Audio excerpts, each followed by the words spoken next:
Hey everyone, welcome back to Corporate Decoder. Today we're diving into Voyager Therapeutics' latest quarterly report. It's like peeking into a biotech company's brain, but don't worry, we'll translate the science speak into something we can all understand. Expect a few surprises that might make you rethink where this company is headed a ton before we start. If you appreciate getting straight insights from corporate documents, make sure you're subscribed.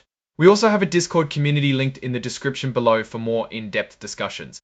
Voyager Therapeutics, a company focused on gene therapies for neurological diseases, just released their report for the first 3 months of 2025. The big picture, they're still burning cash as they develop their treatments, but collaboration deals are helping to offset some of those costs. We'll break down where their money is going and what risks and opportunities lie ahead. First, the basics. As of May 1st, 2025, Voyager had about 55.3 million shares of common stock outstanding. That's the number to keep in mind when we talk about per share earnings later. As usual, there are forward-looking statements, meaning predictions about the future. So be aware that actual results could differ. Basically, they're covering themselves in case things don't go as planned. Now, let's dive into the numbers. Starting with their balance sheet as of March 31st, 2025, Voyager had about $74.8 million in cash and cash equivalents. That's the really liquid stuff. Their marketable securities, which are short-term investments, totaled about $161.3 million. Important to note that current assets are down from previous periods, so we'll keep an eye on their cash flow. And what the impact of that could be. Accounts receivable, money owed to them, was about $1.6 million.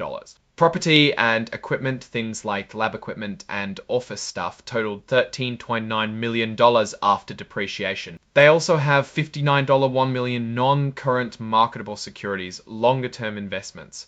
On the liability side, they have deferred revenue net of current portion of $4.8 million, which means they've received money for services or products they haven't delivered yet. It's money out to the customers. Switching over to the income statement for the 3 months ended March 31st, 2025, Voyager reported collaboration revenue of $6.5 million. This is money from partnerships with other companies to develop drugs. So these kind of partnerships are very important for them to make progress on drugs.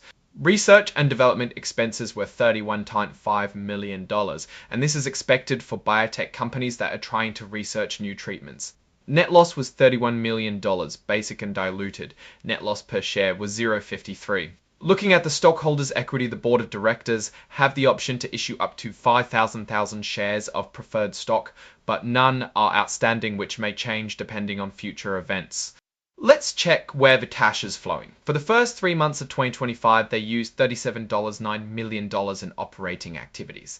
That means the day-to-day business of research and development cost them almost $40 million.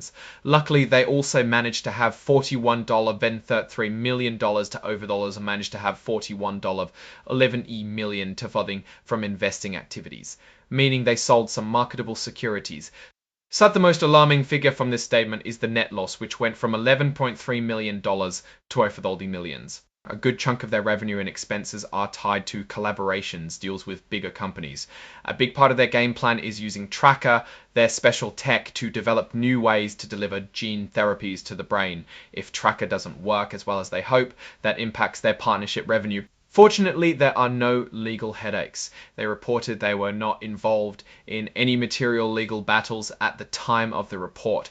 Importantly, management says their financial reporting controls are effective. This basically means they believe their accounting is accurate and reliable, which is what you want to hear. Looking ahead, based on their current plans, Voyager believes they have enough cash, equivalents, and marketable securities of $295.1 million to fund operations into mid-2027. But this is a biotech company, so things can change quickly if clinical trials hit roadblocks or new opportunities arise that require significant investments. Okay, so what's the overall take on Voyager? Their strength lies in their technology, Tracker, and their partnerships with big names like Neurocrine and Novartis. They are betting big on Alzheimer's treatments and gene therapy delivery, and the Novartis partnership gives them cash but also adds a layer of complexity.